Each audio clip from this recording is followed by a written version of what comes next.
ಇನ್ನು ವಕ್ಫ್ ಭೀತಿಗೆ ಬರೋಣ. ಇಲ್ಲಿಯವರೆಗೂ ರೈತರ ಜಮೀನುಗಳಿಗೆ ಪಹಣಿಗಳಲ್ಲಿ ವಕ್ಫ್ ಅಂತ ಸೇರಿಸ್ತಾ ಇದ್ರು. ಇವತ್ತು ಆ ಜಮೀನಲ್ಲಿ ಉಳುಮೆ ಮಾಡೋಕ್ಕೆ ರೈತ ಹೋದ್ರೆ ಅವನ ಮೇಲೆ ಕೇಸ್ ಹಾಕಿದ್ದಾರೆ. ಆ ಟ್ರ್ಯಾಕ್ಟರ್ ಅನ್ನ ವಶಕ್ಕೆ ಪಡ್ಕೊಂಡಿದ್ದಾರೆ ಪೊಲೀಸರು. Very good. ಸರ್ಕಾರ ಹೇಳಿತ್ತಲ್ಲ, ರೈತರ ಪರವಾಗಿದ್ದೀವಿ, ರೈತರ ಒಂದು ಜಮೀನನ್ನು ಕೂಡ ನಾವೇನು ಮಾಡಕ್ ಬಿಡೋದಿಲ್ಲ ಅಂತ ಹೇಳಿ. ಚಿಂತಾಮಣಿ ತಾಲೂಕಿನ ಕಥೆಯನ್ನು ಹೇಳ್ತಾ ಇದೀವಿ, ಕೇಳಿಸ್ಕೊಳ್ಳಿ. ಚಿಂತಾಮಣಿ ಗ್ರಾಮಾಂತರ ಪೊಲೀಸ್ ಠಾಣೆಯಲ್ಲಿ ರೈತರ ವಿರುದ್ಧ ಈಗ ಕೇಸ್ ಹಾಕಿದ್ದಾರೆ. ಜಮೀನು ತಮ್ಮದು ಅಂತ ಬೋರ್ಡ್ ಅನ್ನ ವಕ್ಫ್ ಅಲ್ಲಿ ಹಾಕಿದೆ. ಜಮೀನು ನಮ್ಮದು ಅಂತ ಉಳುಮೆಗೆ ರೈತ ಮುಂದಾಗಿದ್ದ. ಆದ್ರೆ ರೈತನ ಮೇಲೆ ಕೇಸ್ ಹಾಕ್ತಾರೆ, ಟ್ರ್ಯಾಕ್ಟರ್ ಅನ್ನು ವಶಕ್ಕೆ ಪಡ್ಕೊಳ್ತಾರೆ. ಎಂತಹ ಭಂಡತನಕ್ಕೆ ಇಳಿದು ಬಿಟ್ಟಿದ್ದಾರೆ ಅಂತ ಹೇಳಿ.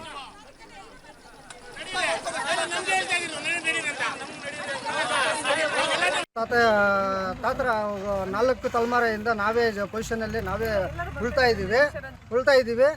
ಇಲ್ಲಿ ಬಂದು ನಮಗೆ ಇವಾಗ ನಾವು ಪೊಸಿಷನಲ್ಲಿ ಇದ್ದೇವಾಗ ಅವಾಗ ಬಂದು ನಮಗೆ ದುಮ್ಮಕ್ಕವರೆಗೆ ಬಂದು ನಮ್ಮನ್ನು ಹೊರೆ ಹಾಕಿ ಬೆಳೆಗಳಿತ್ತು, ಕೋಸ್ನರು ಇಷ್ಟಿಷ್ಟು ಮೊಳಕೆಗಳಿದ್ದು, ಡ್ರಿಪ್ ಎಲ್ಲ ಇತ್ತು, ಅದೆಲ್ಲ ಕಿತ್ತು ಬಿಸಾಕಿ ನಮ್ಮನ್ನು ಹೊರಗೆ ಹಾಕಿ ಇವಾಗ ಅವರು ಬೇಲಿ ಹಾಕಿದ್ರು. ನಾವು ಇವಾಗ ಬಂದು ನಮ್ಮ ಜಾಗ ಬೇಕು ಅಂತ ಹೇಳಿ ನಾವು ಟ್ರ್ಯಾಕ್ಟ್ರಲ್ಲಿ ಉಳುಮೆ ಮಾಡಿಕೊಂಡು ಇದು ಸರ್ಕಾರ ಆದೇಶ. ವಿವಾದಿತ ಜಮೀನಿನಲ್ಲಿ ಉಳುಮೆ ಮಾಡ್ತಾ ಇದ್ದ ರೈತನ ಮೇಲೆ ಕೇಸನ್ನ ಹಾಕಿದ್ದಾರೆ. ಸರ್ಕಾರದ ವಿರುದ್ಧ ಬಿಜೆಪಿ ನಾಯಕರು ಕಿಡಿಕಾರಿದ್ದಾರೆ. ಅಯ್ಯೋ, ನಿಮ್ದು ಬರೀ ಕಿಡಿಕಾರದೇ ಆಯ್ತು.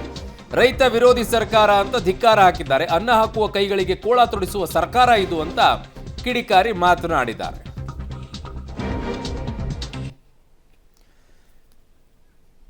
ಸೊ ಇನ್ನು ವಿಜೇಂದ್ರ ಅವರು ಮತ್ತು ಅಶೋಕ್ ಅವರು, ವಿರೋಧ ಪಕ್ಷದ ನಾಯಕರು, ಆ ಕಡೆಗೆ ಬಿಜೆಪಿ ರಾಜ್ಯಾಧ್ಯಕ್ಷರು ಮಾತನಾಡಿರೋದು ಅದು ಟ್ವೀಟ್ ಮೂಲಕವಾಗಿ ಎಕ್ಸ್ ಖಾತೆಯಲ್ಲಿ ಹಾಕ್ಕೊಂಡಿದ್ದಾರೆ. ಅದೇ ಅವರ ಮಾತುಗಳು ಅಂತ ಕೇಳಕ್ಕೋಬೇಕು. ಇನ್ನೇನು ಮಾಡಬೇಕು?